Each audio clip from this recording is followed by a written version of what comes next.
Hey YouTube, this is Crazy Werewolf here with the Digimon Fusion CCG rules and rulings explanation. This video is it's gonna be a little bit long and it's gonna be straight to the point. Basically, what I'm gonna be covering is how to it's basically the rules and how to follow them. I'm also going to give you a few tips here and there about deck construction according to the current format that we're in, even though we're not really in a format right now since organized play hasn't really started. But you know, it's still good to prepare ourselves for anything that may or may not happen. Well, may happen, I should say. I don't even know what I'm saying. So yeah, let's just get started. I worked on this special presentation. Ooh, fancy. But anyways, let's get to the point. So there's 3 types of cards in the Digimon Fusion CCG.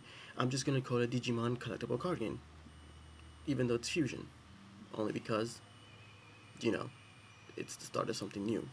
I'm just gonna leave it at that. Okay.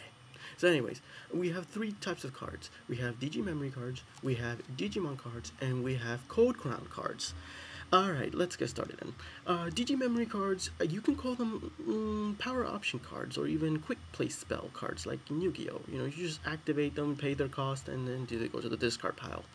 They're normally activated during the battle phase, but in certain conditions, certain cards are gonna say when they can be activated as well. And it's good to use Digimemory cards. They're not really mandatory, but I do recommend to use them. They can be a benefit and they can be helpful. You guys will know more the more Digimemory cards we will be getting in the near future. Digimon cards are your basic cards and should comprise mostly of what your deck is going to be made up of. I almost didn't say that right. But anyways, Digimon cards are your main fighters of your deck. They're the main leaders. They're what's going to give you the advantage in winning the game. They're the whole reason you're playing this game in the first place. They're your battlers, okay? They are your friends.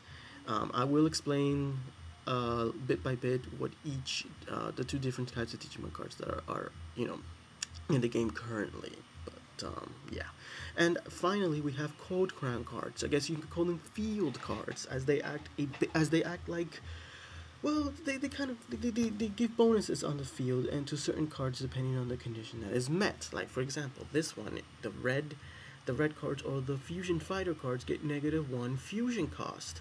So in this case, this guy, instead of a 3 fusion, well, I'm sorry, instead of a 1 fusion cost, well, it's pretty interesting. It's a cheap fusion cost. You still okay? But maybe I got a little mixed up there, but you guys get the idea. You get -1 fusion cost, and this is the fusion cost up here.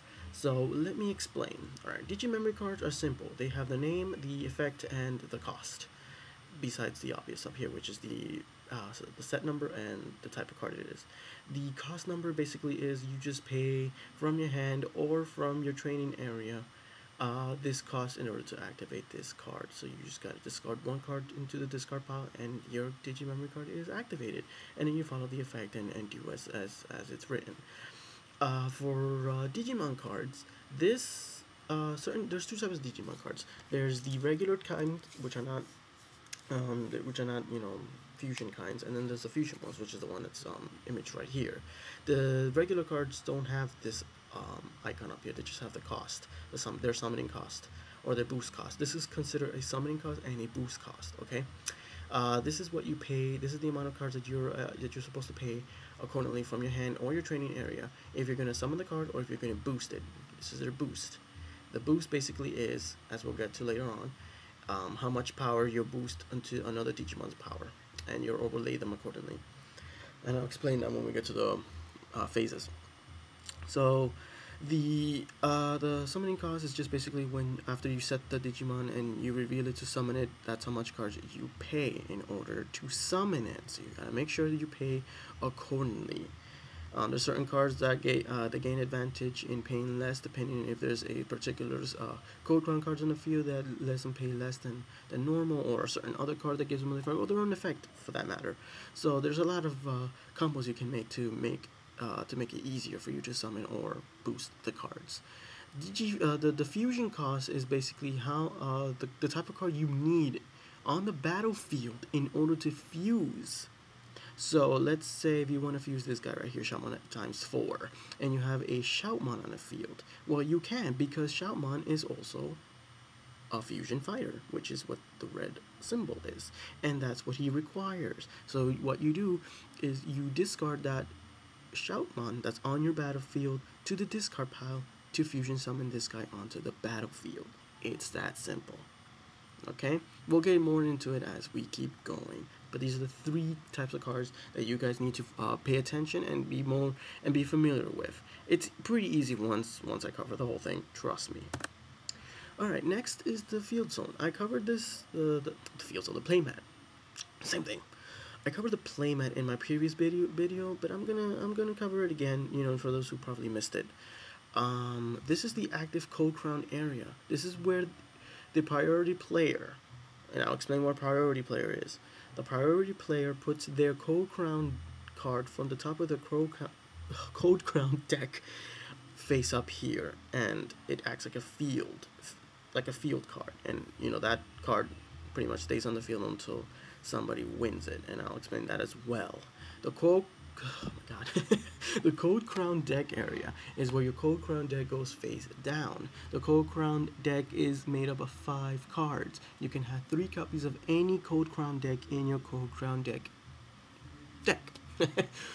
The first player to win all 5 code crown decks wins the game.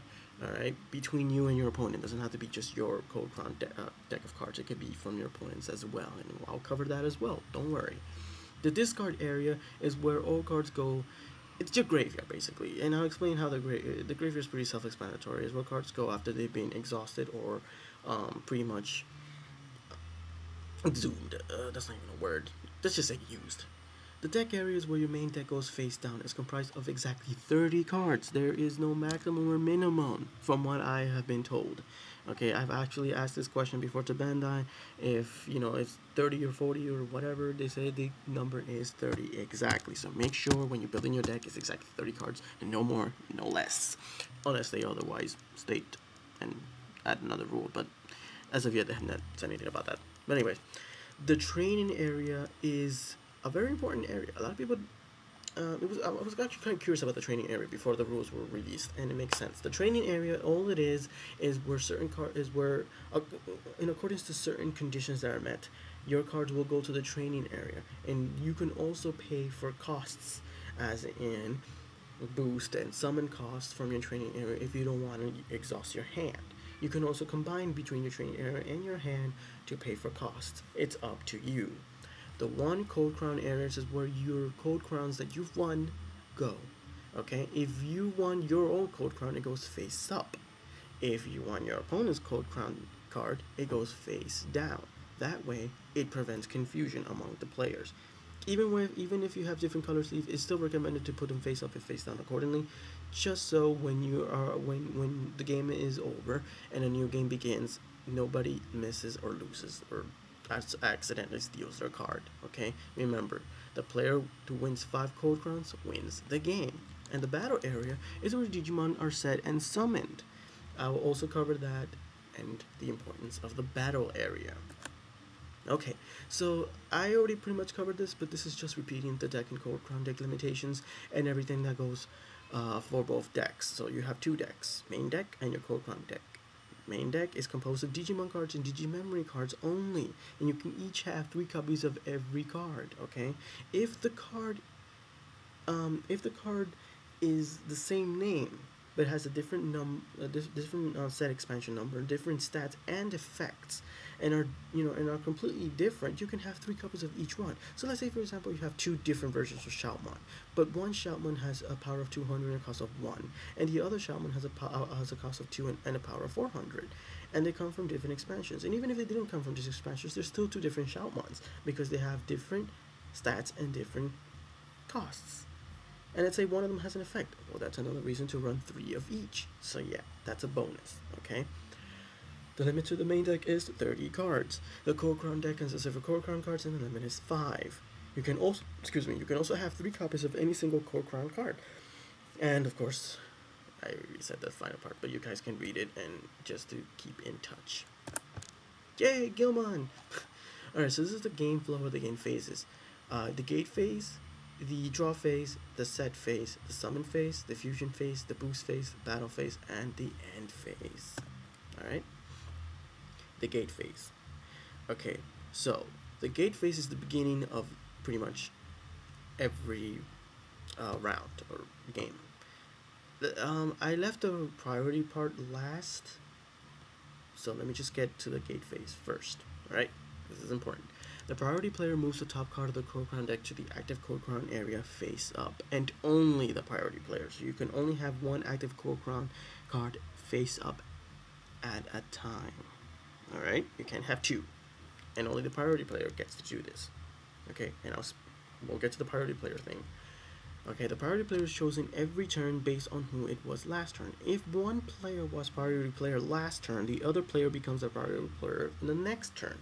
At the beginning of every duel, the priority player is chosen by a manner of fair play judgment, meaning you can play rock, paper, scissors, flip a coin, or roll the die, or whatever it is your heart desires, as long as there's a fair trial to choosing the priority player at the beginning of the game. That's fine. Here's the important part though. The priority player also has the following advantage during the game. They flip the top card of the core card deck on the very first turn. Okay? On the very first turn of well, I should have phrased that a little better. At the beginning of each turn, the priority player only. So okay. When both players have effects that occur simultaneously, the priority player goes first in activating and resolving the effects first. Then the other player gets to do so. Alright, so if they... Alright, that's pretty self-explanatory. I don't have to cover that one. If the Digimon power is equal among players during the fusion or boost phase, priority player chooses to fuse or boost first. If the final power is equal at the end of the battle phase, priority player wins. Before the game begins, make sure to shuffle both decks. That's important. Okay? Alright, so that's pretty much the gist of the gate phase. I hope you guys understood that part. If you have any further questions about this phase or anything to do with priority player, you can do so by asking in the comment section. Do not be afraid, I'm here to help. The draw phase. Dun dun dun. It's Doromon, one of my favorite Digimon. Yay! Okay, the draw phase is self-explanatory. Each player draws until they're holding exactly 5 cards in their hand, obviously during their turn. This is essential every turn before the set phase. If holding more than 5 cards, the turn player discards until they are holding exactly 5 cards. This is an important rule. Okay, this game is unique in terms of the draw phase. Most draw phases in a lot of other games allow you to draw either 1 card or 2 cards or whatever the hell it may be. Excuse my French.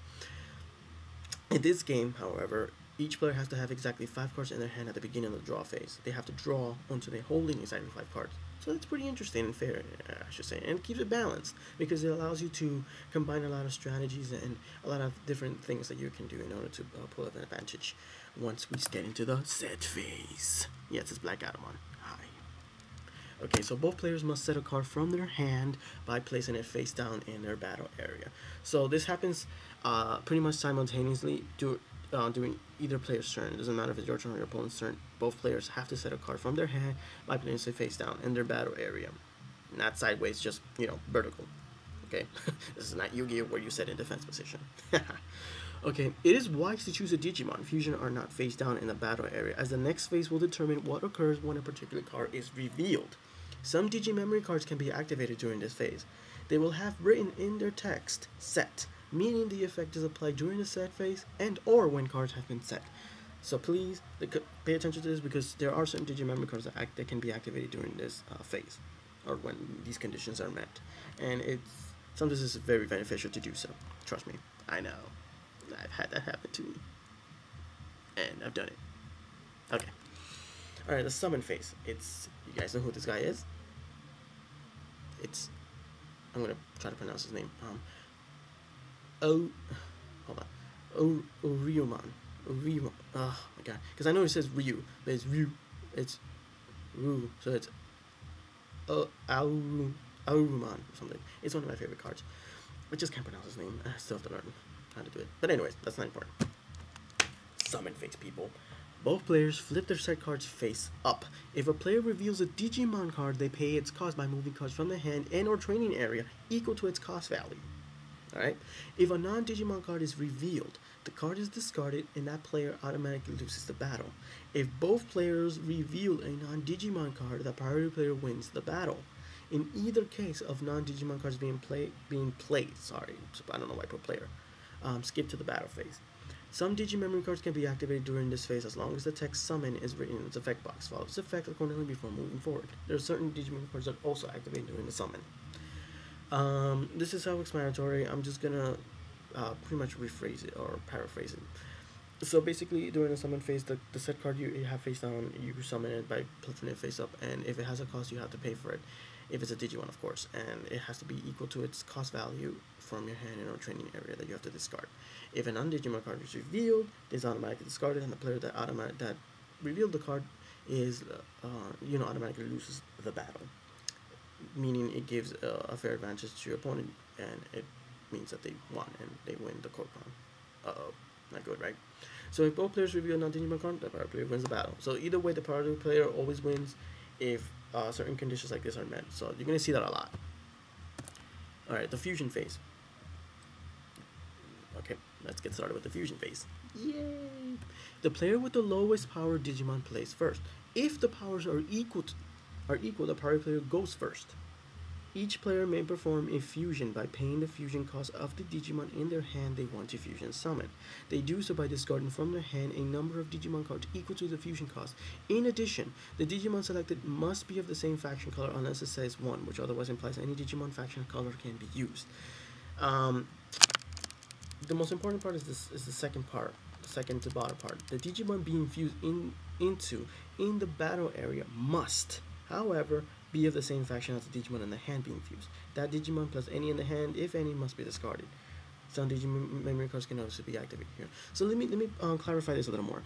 Let's say you have a red fusion fighter Shoutmon in your battlefield, and you want to fusion summon your Shoutmon times 4, and it requires a red faction card, one red faction card. Well, your Shoutmon, you have to have exactly a Digimon in the battlefield in order to fusion summon, otherwise you can't.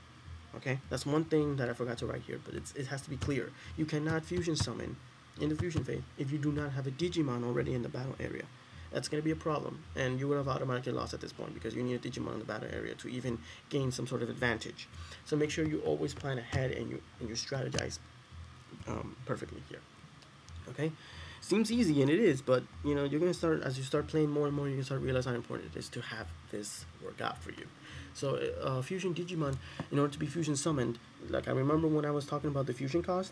So Shoutmon times 4 has a fusion cost of 1 red card or fusion fighter card. So the Digimon in the battlefield has to have the exact same faction on it in order to be fusion summoned. Otherwise, it cannot be fusion summoned. Okay, so always remember the Digimon on the battlefield has to be of the exact same faction for you to fusion summon the Digimon that you want to fusion summon that's in your hand. All right, and that Digimon on the battlefield has to be part of the cost in order to perform the fusion summon. So please keep this in mind. And if you're building a deck based on mixing a lot of different factions, that's fine. But make sure you have a balance between them so that way you don't draw certain cards you may not need. You know what I'm saying? Because it does get a little challenging if you don't pull the right cards that you want to fusion summon or to pay its cost, and it can get really, really difficult for you to win. So make sure that when you're building your deck, you build accordingly. It doesn't have to be pure. In other words, it doesn't have to be all red fusion fighter cards. You can balance it out and mix it out. But this is why the fusion phase is important to focus on, because it does become a little difficult if you can't fusion summon, and sometimes you may want to take an advantage on the field. Okay. Boost phase. Yay. All right. So the boost phase is easy. It's an easy phase. It's exactly what it says. So as I don't know if I covered this in pure detail, but I will now. Digimon cards have a boost stat on the bottom right side corner of the cards, and some don't. Some have 0, so they don't really boost anything at all, and then not really useful for boosting. But certain cards do. I mean, a lot of the Digimon so far do. And what it is basically, the boost allows you to boost any Digimon that's already in the battlefield and give them even higher power ups. So this will give you an advantage on the field because you're making your Digimon stronger in power. So if your opponent can't match up to your power or beat it, you're gonna win. Which is why the boost phase is also very important. Is it really mandatory for you to boost? No. I mean, if you have cards that don't necessarily boost and they're very powerful on their own, and I've seen a couple, you're set. But in certain conditions, you may want to boost. So the player with the lowest power Digimon goes first.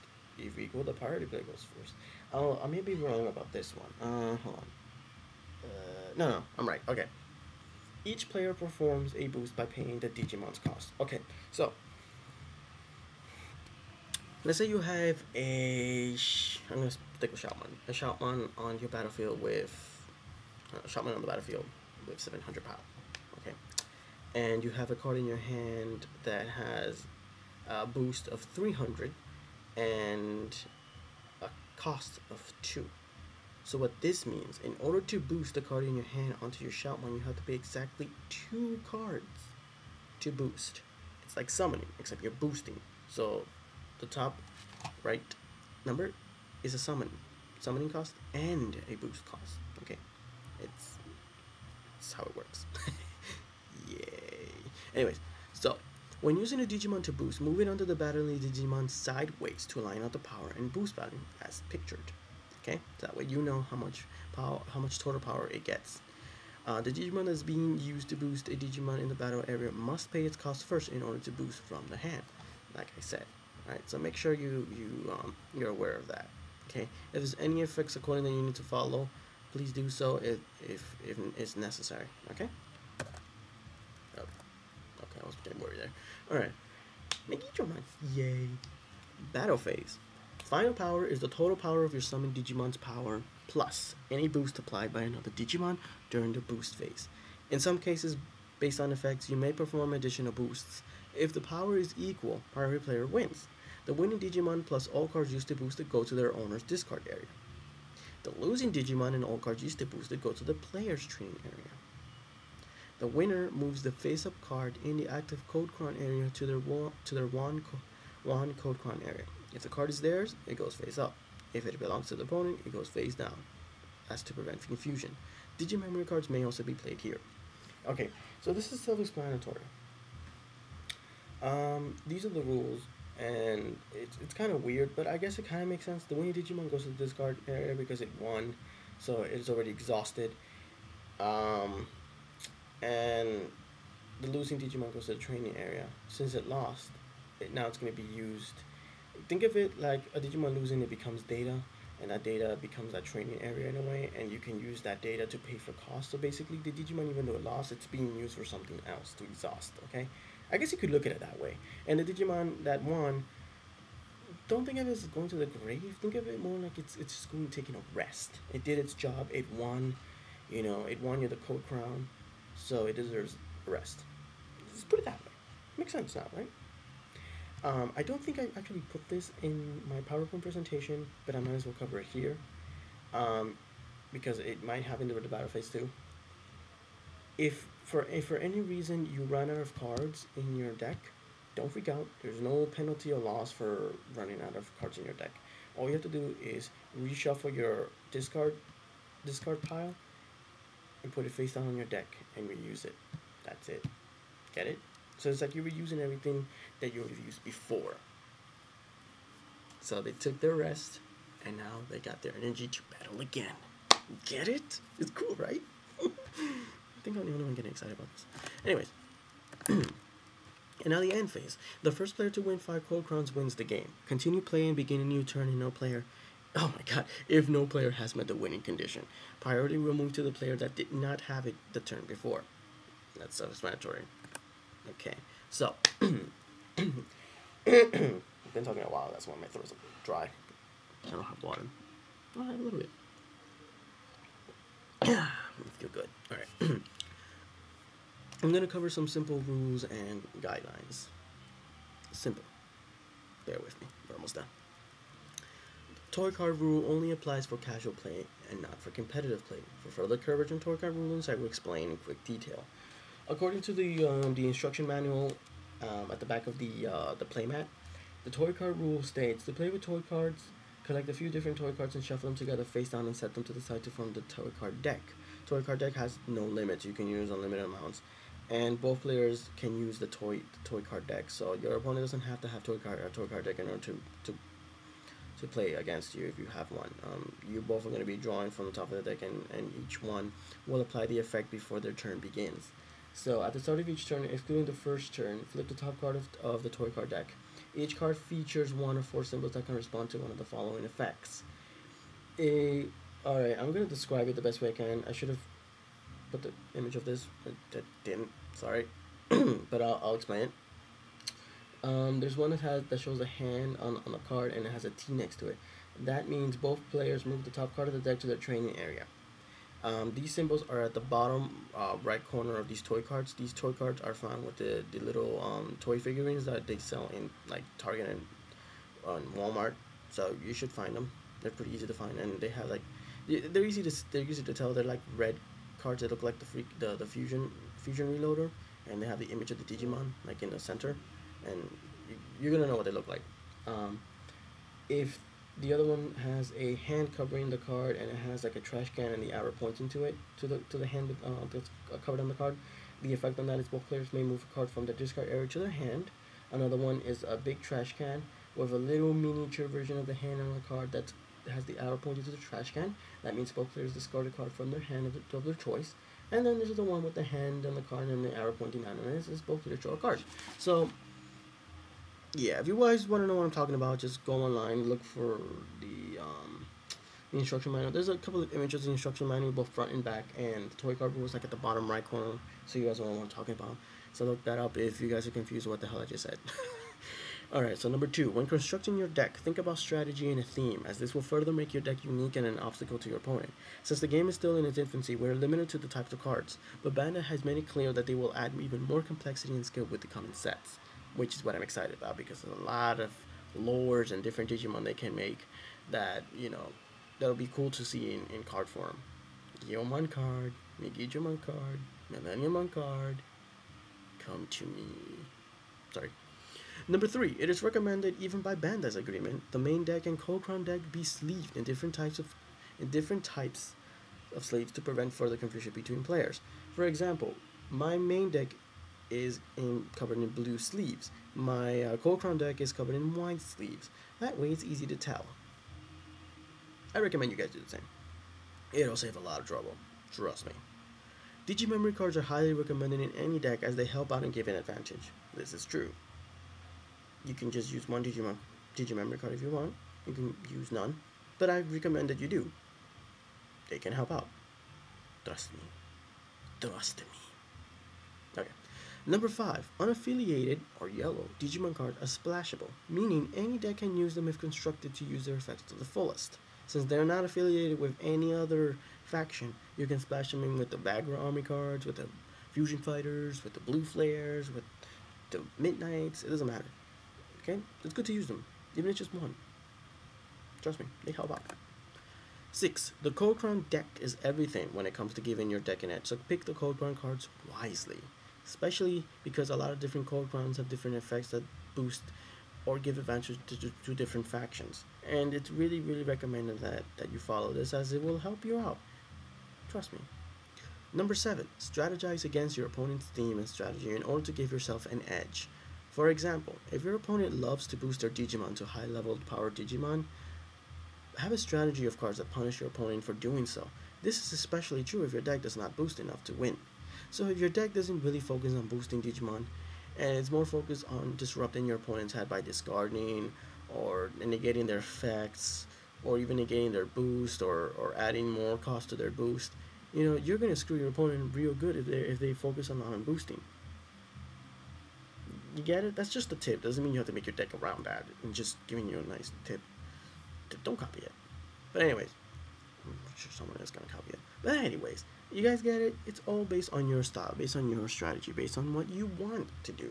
So, look at all your cards, plan, strategize, practice against someone who you want to practice and see where your flaws are, and work from that. That's what card games are about, pretty much. Skill, strategy, and having fun. And math. No, some card games. Anyways, so remember guys, have fun and enjoy this game. Bandai is doing something great for us here by attempting to make this the first official competitive and successful Digimon card game in history. Yeah, say that to Digibattle and Digimon CCG, which failed miserably. Hope you guys learned a lot today. Ask me if you have any questions. Okay, I may have missed a couple of things. I wasn't really in a rush doing this. I really took my time to make this. I mean, it's basic. It's not flashy or cute. It doesn't have to be cute. Screw that. But you know, overall, it's amazing. It's awesome. So please, if you guys are interested in learning more, subscribe. Look, card. Look, the Royal Knights are in the background. Wee. All right. So yeah, thanks guys. I'll definitely make another video. If you guys really want to see a play-by-play video of how to play the game and see it in action, you know, put it in the comments. Respond to it in my chat in my channel. You know, let me know if you guys are really interested in seeing this. Who knows? It could help you guys understand the game and how it flows. I mean, it's one thing to read the rules and understand how to go by it.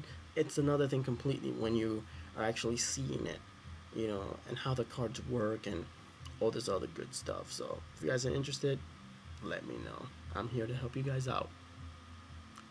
Peace.